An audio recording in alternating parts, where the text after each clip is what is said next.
Makasih ya Bu. Contoh.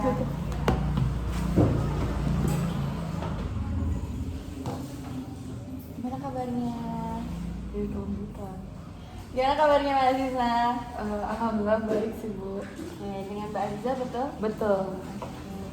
Mbak Aziza, sebelum di sini ada kegiatan apa kalau boleh tahu? Cuman ada ini sih, organisasi sih. Oh, organisasinya apa ini? Rapat? Iya, rapat, terus kayak ada event-eventnya juga gitu. Event apa nih kalau boleh tahu? Kemarin tentang kebudayaan Islam gitu loh Bu. Oh, gitu. Iya. Ini berarti kuliah ya sekarang? Iya, ya? kuliah. Kalau boleh tahu, sekarang kuliahnya di mana nih? Aku di UIN, Oke, di UIN. Jurusan apa?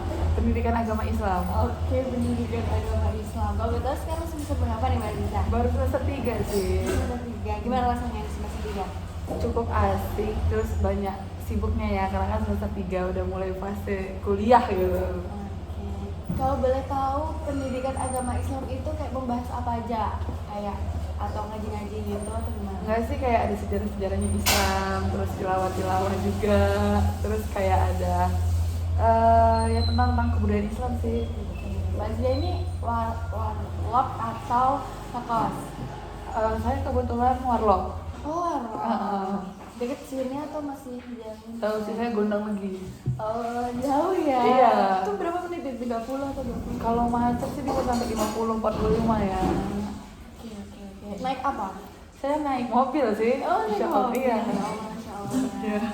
Seru ya berarti? Seru banget. Temennya banyak ya? Iya, teman alhamdulillah banyak. Ya, Mbak Aziza sebelumnya sudah pernah mengikuti sering? Pernah tapi kelompok. Oke, pernah nonton kelompok. Tapi sejauh ini juga nggak ada bedanya ya konseling maupun dengan individu. Mungkin yang membedakan hanya konselingnya saja. Gitu. Oke, Mbak Aziza, sebelum kita mulai mungkin perkenalan dulu ya. Sebelum itu perkenalkan, saya Nanda Patricia Sari. Mbak Aziza bisa manggil saya Bu, Kak, atau Mbak Nana. Nah, di sini saya menjadi konselor yang dimana saya memfasilitasi Mbak Aziza dalam sesi konseling hari ini. Nah itu sesi konseling kita berjalan selama 45 menit. Apakah Mbak Aziza bersedia? Bersedia. Oke, bersedia ya. Oke, sebelum itu Mbak Aziza nggak perlu takut jika ceritanya kesebar kemana-mana karena saya menjaga kerahasiaan. Dapat dipahami? Dapat paham. Oke, mungkin Mbak Aziza bisa Mbak Aziza sendiri sudah siap? Sudah. Ya, sudah nyaman duduknya? Oh, sudah. Sebentar. Iya, sudah. Oke, mungkin Mbak Aziza bisa menceritakan sedikit secara ringkas ceritanya terlebih dahulu dan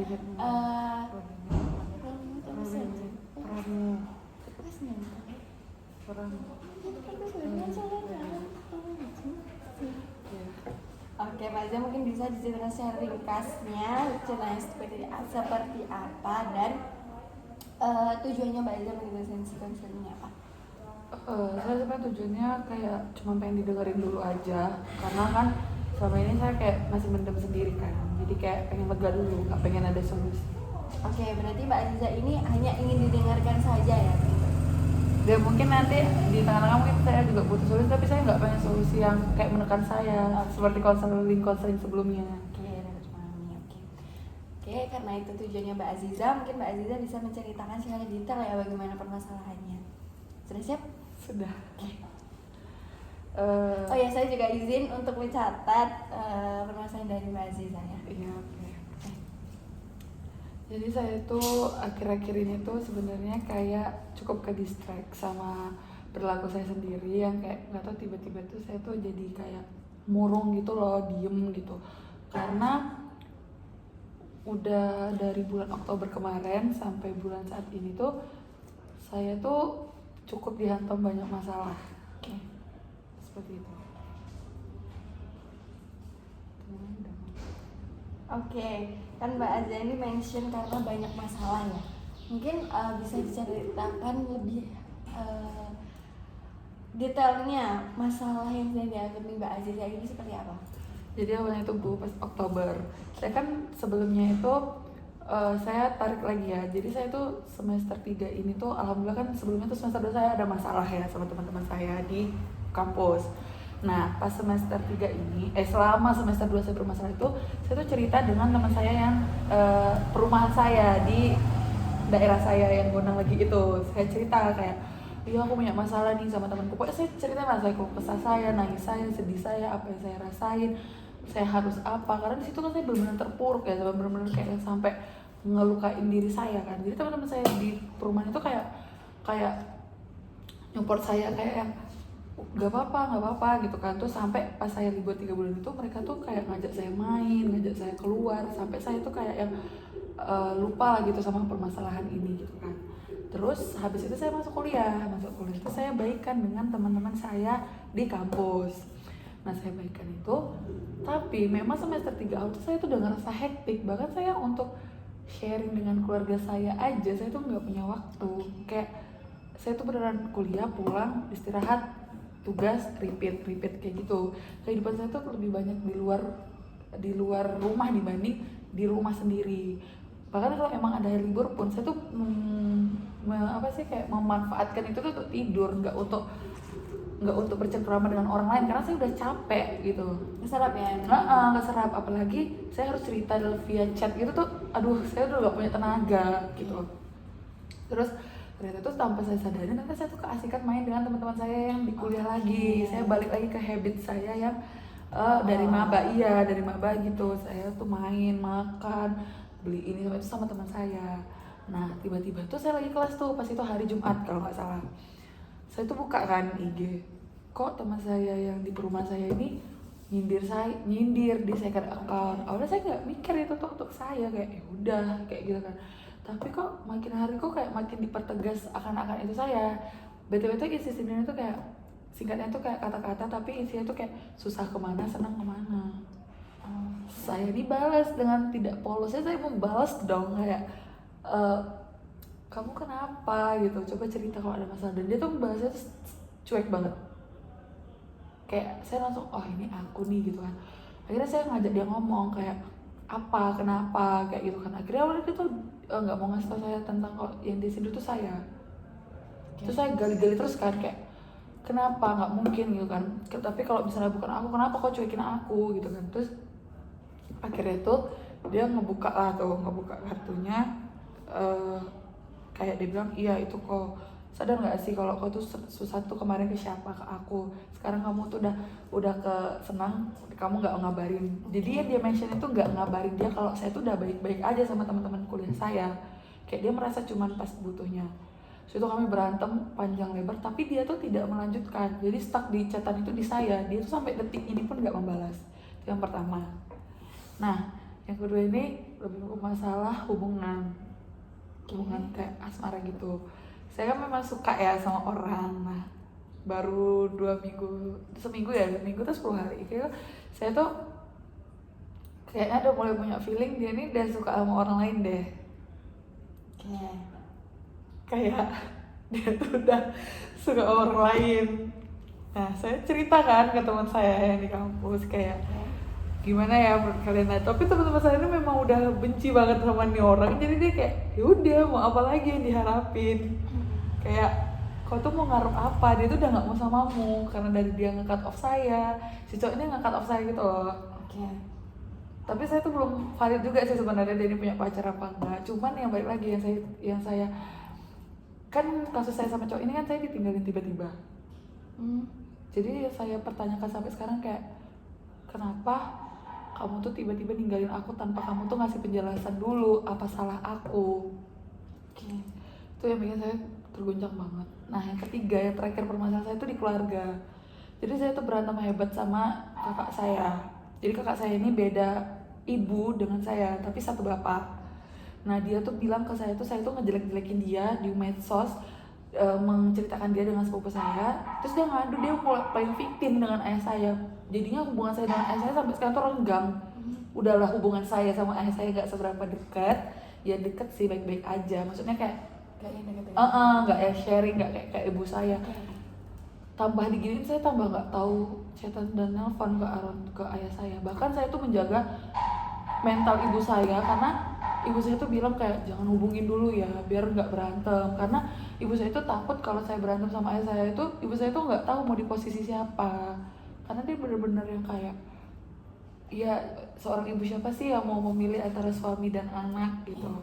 Jadi dia kayak bener-bener kayak tolong jangan nelpon mama dulu atau permasalahan ini dulu karena bakal kacau gitu loh.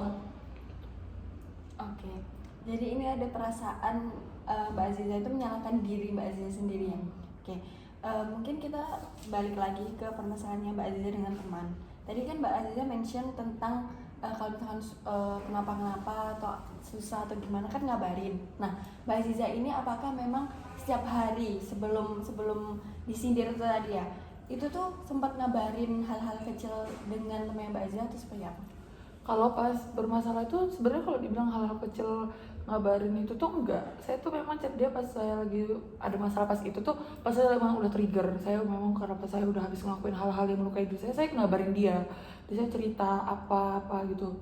Nah, tapi kalau pas baikan ini bahkan tuh ya 5 hari sebelum dia buat nyindir itu saya tuh masih ngedengerin dia cerita tentang pacar dia yang katanya dia udah muak, dia udah mau putus. Saya dengerin, saya kasih solusi.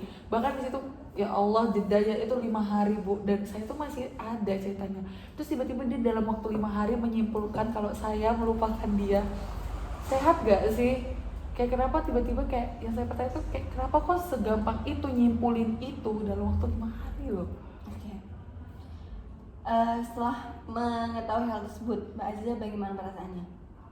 Jujur saya nggak terima sih, saya nggak terima banget karena kayak bayangin aja lagi buat 5 hari dia bisa menyimpulkan saya, bahkan kami pertemanan itu dari SMP, bukan yang baru setahun.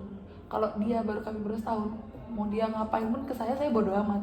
Tapi ini kami dari SMP bu, udah 7 tahun kami berteman. Masa 7 tahun itu kami memang ya nggak mulus, memang pernah ada berantemnya, tapi kan ya itu habit kami itu memang jelek sih. Kami selama ada permasalahan tuh kami nggak pernah ada kata maaf. Jadi kayak yang misal saya berantem nih sama dia, diem ya udah nanti tiba-tiba ngomong gitu.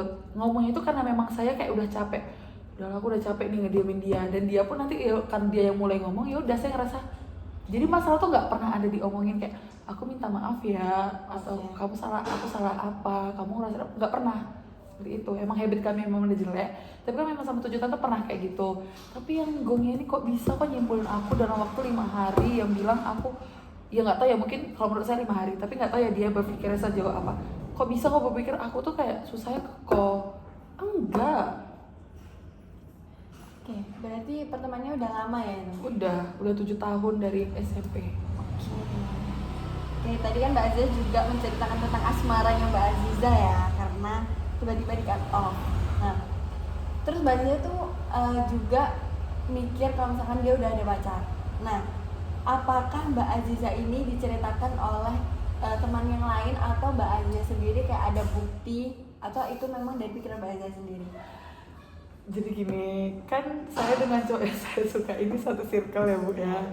Jadi kan otomatis kami sering ngopi dong, sering nongkrong bareng tuh kan. Nah, nongkrong bareng itu tuh dan kami juga punya grup WhatsApp kayak ngabarin gitu kan. Nah awalnya tuh saya tuh tahu dari nongkrong ini nih, dari saya bilang bu saya sempat saya nganggapnya deket ya, saya nganggapnya pernah berinteraksi agak deket lah dengan dia. Saya tahu dong kebiasaan dia makan berapa lama, dia makan gimana gitu kan. Dan kami pun pernah di posisi kami lagi nongkrong, kami pernah makan berdua di tengah-tengah nongkrong. Dan itu kalau saya hitung cuma sejam itu paling lama, karena dia selalu kalau bisa sama saya kayak ayo pulang, misalnya, tapi dia nggak juga yang nyuruh cepat gitu loh bu. Jadi kayak saya tuh tahu habit dia, jadi kayak kalau dia nutupin depan anak-anak saya kayak lagi bohong, kayak gitu kan.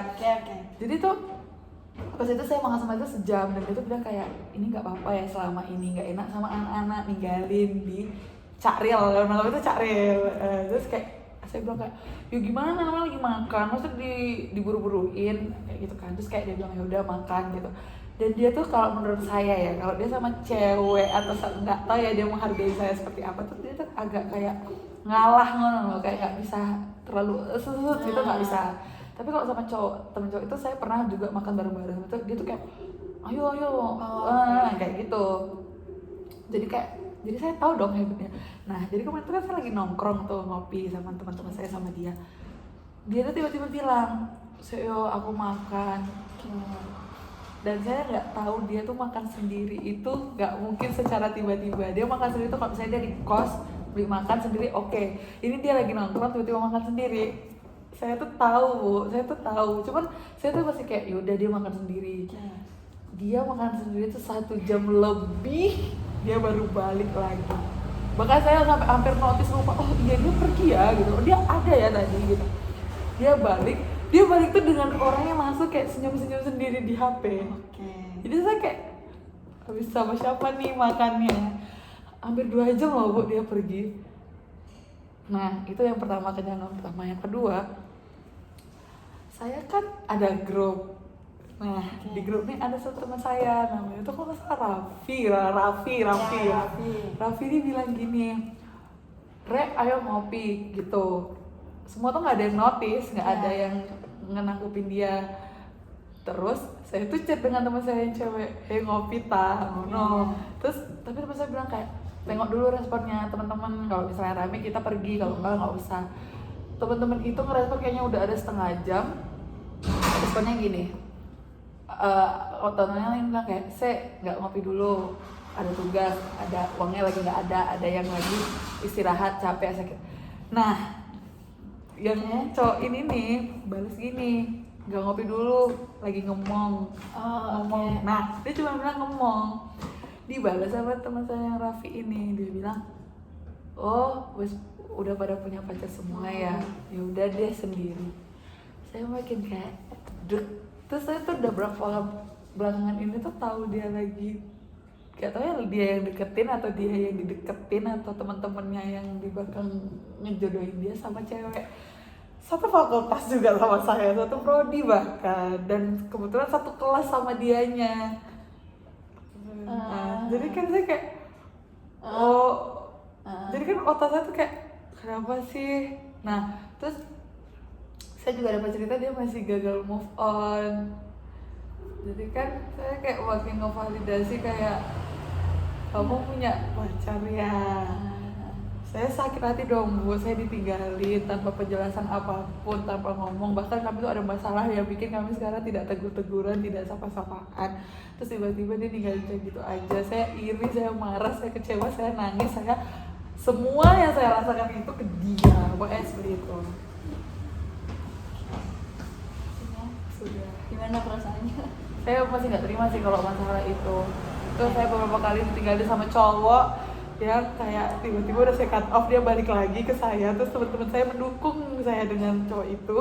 Terus karena saya cut off lagi dengan orang itu, terus saya ngerasa kayak aku ini salah apa lagi? Aku ngomong salah, nggak ngomong salah gitu. Oke, sudah. Iya. Oke, baik. Ya, izin untuk mengulang ya permasalahan dari Mbak Aziza. Mbak Aziza ini masalahnya ada di teman, keluarga, dan juga masalah asmara. Waktu di pertemanan, Mbak Aziza tiba-tiba disindir dengan temannya yang sudah 7 tahun itu.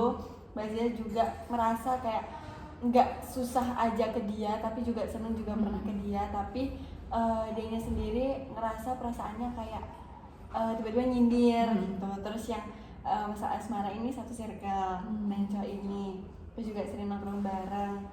Ada suatu kejadian dia bilang mau makan, tapi ternyata hampir 2 jam gak balik-balik. Nah terus juga ada satu kejadian lagi yang menguatkan hal tersebut, apalagi dengan temannya Mbak Azia dan temannya dia juga, apalagi kan satu circle. Terus yang masalah keluarga itu, masalah keluarga yang Mbak Azia sendiri udah nggak dekat dengan ayahnya, malah makin nggak dekat lagi sama ayahnya. Oke. Kalau boleh tahu, Mbak Aziza ini anak keberapa di keluarganya? Saya tuh gimana ya Bu, karena saya kan ada campuran saudara tiri juga ya kesannya. Jadi tapi saya merasa saya anak, emang bungsu sih jatuhnya, semua tuh bungsu saya, anak kedua bungsu. Oke, anak kedua ya. Gimana rasanya menjadi anak kedua? Anak kedua bungsu, beda jauh lagi umurnya sama abang saya. Saya kalau dibilang mengalah tuh memang ada beberapa momen tuh saya ngalah. Karena karena kan umur saya beda 10 tahun ya dengan abang saya. Jadi pas saat saya sekolah, abang saya kuliah, otomatis kayak kebutuhan kan pasti ke abang saya. Tapi kalau dari segi kayak kasih sayang, alhamdulillah tuh mungkin karena saya anak perempuan juga ya, jadi semua tuh kalau saya sih dulu mikirnya saya tuh diposisifin, terlalu overprotective. Tapi sekarang malah saya ngerasa ya itu wujud mereka sayang dengan saya. Kalau kan saya tuh dibilang alhamdulillah kalau dari sifat saya dapat ya. Ya memang ada sih hal-hal kecil yang kan orang tua tuh nggak ada yang sempurna ya.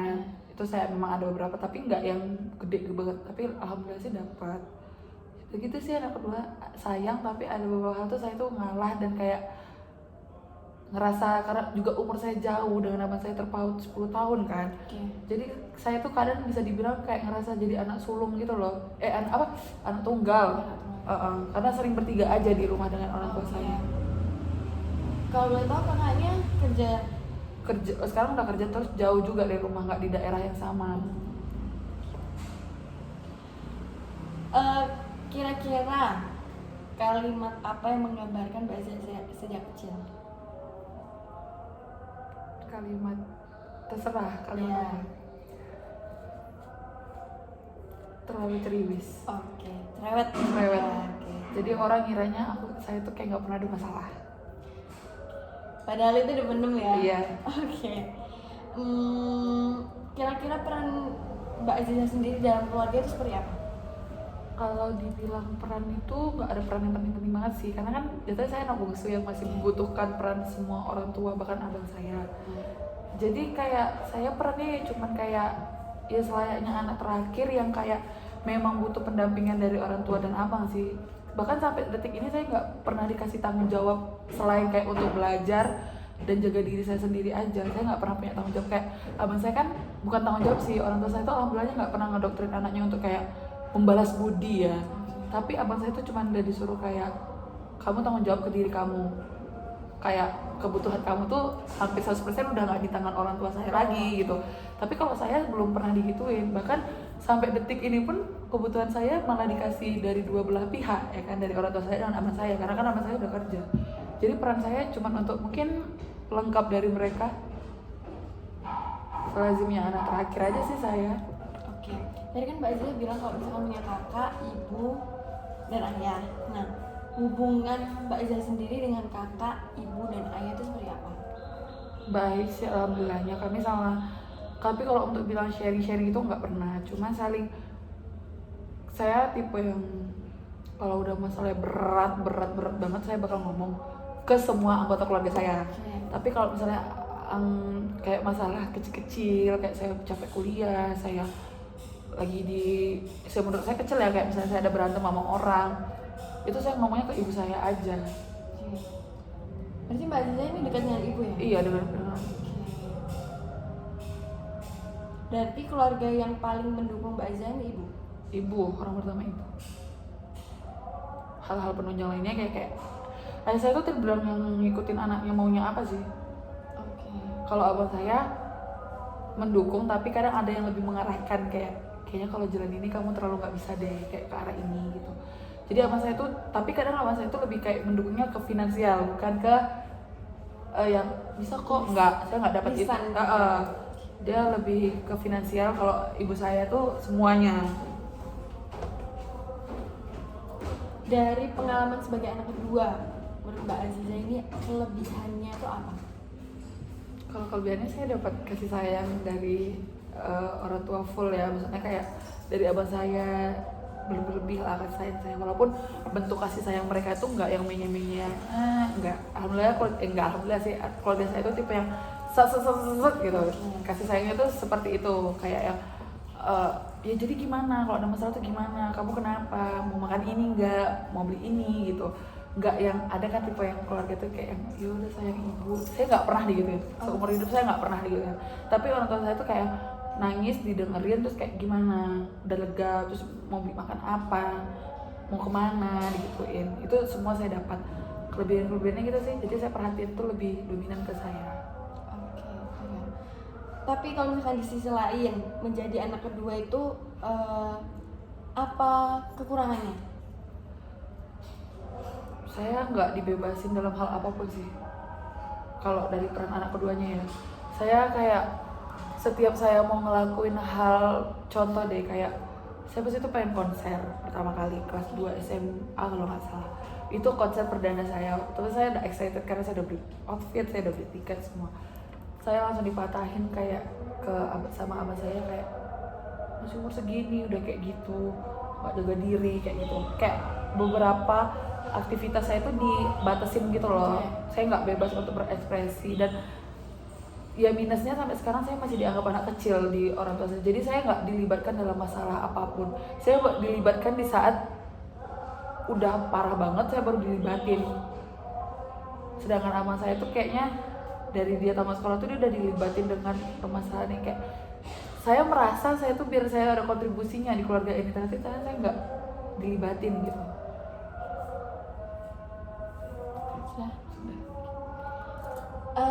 Apa ada pengalaman yang menurut Mbak Aziza ini, Mbak Aziza tuh hal yang dapat diterima atau ditolak?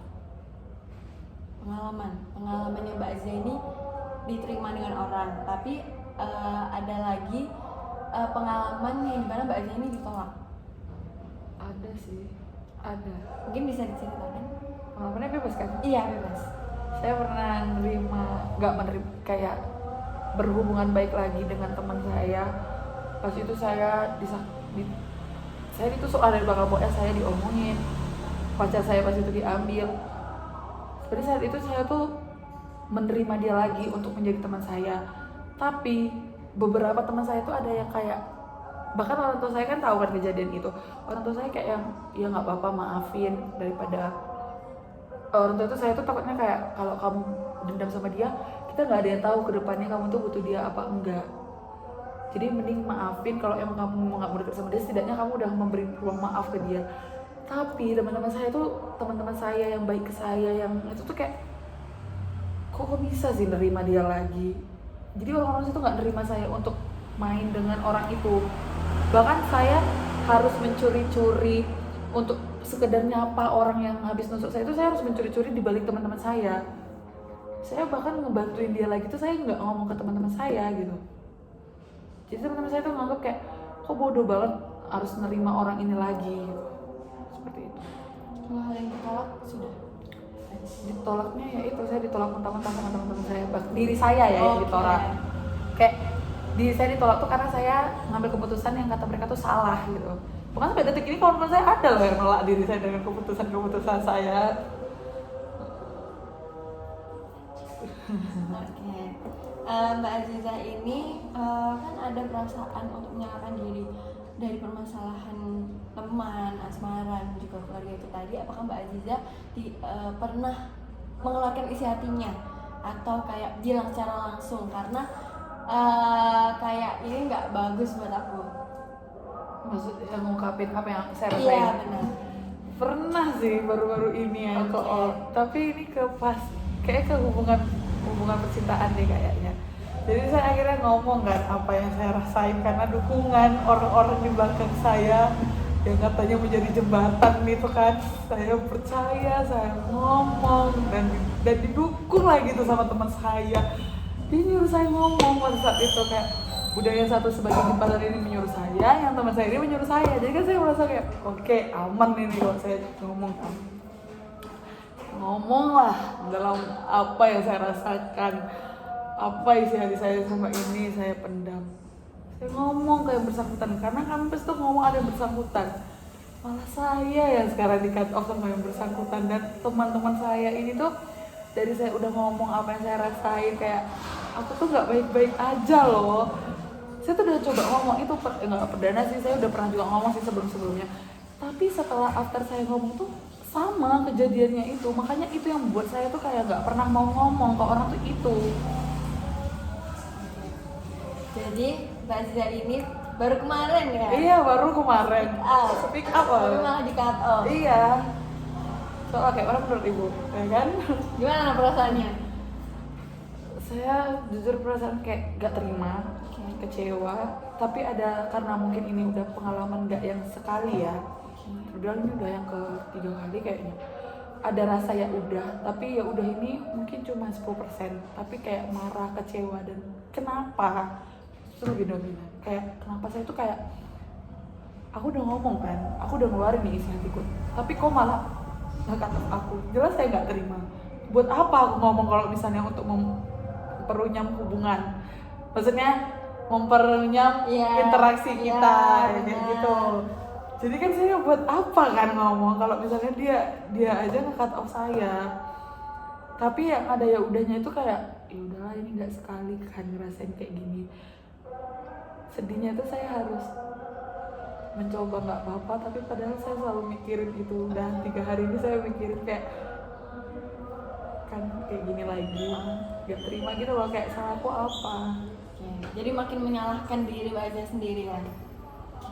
Nah setelah di cut off itu apakah Mbak Aziza ada kayak ngomong lagi ke dianya kayak kenapa sekarang kok aku jadi cut off? Karena di ceritanya tadi kan orang yang bersangkutan kan menarik Mbak Aziza untuk bilang aja nggak apa-apa gitu. Enggak, belum ada sih ya, karena kan kejadiannya baru hari Sabtu kemarin. Jadi kan ini masih hangat-hangatnya banget ya. Jadi saya sih kalau kata teman saya, dia butuh space. Ya saya juga ya saya mikir kayak oh yaudah sih kayak dia butuh ruang, dia butuh waktu. Ya saya juga mikirnya ya udah, saya juga butuh space gitu. Jadi karena saya juga udah nggak mau berhubungan lagi ya sama yang bersangkutan, karena walaupun teman-teman saya ini pada mendukung kayaknya masih bisa diperbaiki deh gitu, tapi saya kayaknya nggak, kalau bersangkutannya pun juga nggak mau. Jadi saya belum ada niatan kan, dan kayaknya nggak akan ada niatan untuk saya nanya kenapa kamu cut off aku. Nah kayak gitu. Oke, udah emosinya ya. Udah banget. Oke, mungkin saya akan mengajak Mbak Aziza untuk melakukan acting as if, yang dimana nanti Mbak Aziza mungkin bisa tutup mata. Oke, sudah ditenangkan dulu perasaannya. Oke, mungkin bayangkan ya Mbak Aziza. Bayangkan yang pertama, Mbak Aziza terdapat masalah dan Mbak Aziza mencoba untuk berbicara secara langsung dengan orang yang bersangkutan tanpa merasakan untuk menyalahkan diri sendiri, mengeluarkan rasa menyalahkan diri, mengeluarkan rasa tidak enak. Sudah?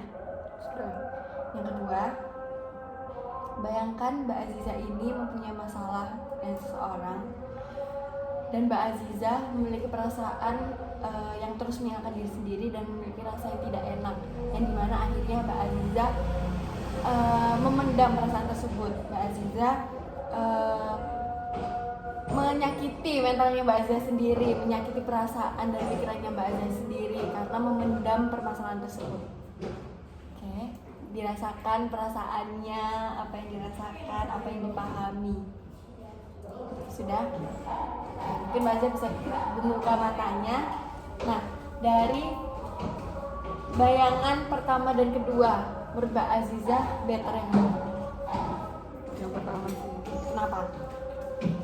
Kayak ya saya bayangin saya bisa ngomong apapun, apa yang saya rasakan, tanpa saya harus membedain perasaan dia atau perasaan saya. Yang penting keluar dulu. Oke, sudah. Nah, Mbak Aziza kan sudah tahu Mbak Aziza yang pertama. Nah, setelah Mbak Aziza mengetahui itu, apa langkah pertama yang akan dilakukan Mbak Aziza? Mungkin saya lebih kayak realistis aja ya. Kayak selama ini kan saya lebih nyalahin karena kan memang beberapa kali kayak saya dihantam masalah, dan yang saya simpulkan dari isi hati saya itu ya itu semua karena saya. Tapi mungkin agak kecilnya saya kayak apa yang masalah ini terjadi itu nggak karena aku aja, pasti karena kita berdua, maksudnya antara saya dan pihak yang bermasalah. Gitu.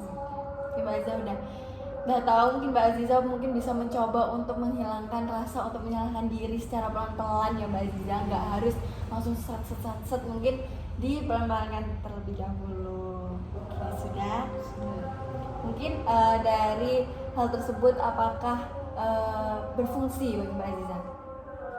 Kayak ya, insya Allah ya bakal berfungsi, tapi kan ini kan masalahnya baru banget ya, trigger banget. Kayaknya saya masih meromantisasi berlarut-larutnya saya. Cuman saya memang udah di titik capek gitu loh, kayak karena kan yang masalah yang kemarin yang hari Sabtu kemarin itu saya udah meledak banget, udah kayak yang sampai badan saya getar, saya nangis, saya benar-benar nangis. Apalagi nangis itu di depan, menurut saya itu udah di depan orangnya sih, kayak dari depan orang yang menyebab, jadinya kan kayak udah keluar ya. Mungkin berfungsi kalau saya udah mencoba kayak yang ya udahlah ya gitu, aku udah nggak mau mikirin lagi. Ya terlepas ini salahnya siapa, ya mungkin takdirnya emang kayak gini. Oke, realistis ya, dan udah di titik capek banget. Iya udah capek, tapi kayak masih belum ada niatan untuk kayak gitu. Oke, mungkin coba pelan-pelan ya Mbak Aziza. Oke, mungkin ini sudah 45 menit lebih. Gimana perasaannya setelah mengikuti konseling hari ini?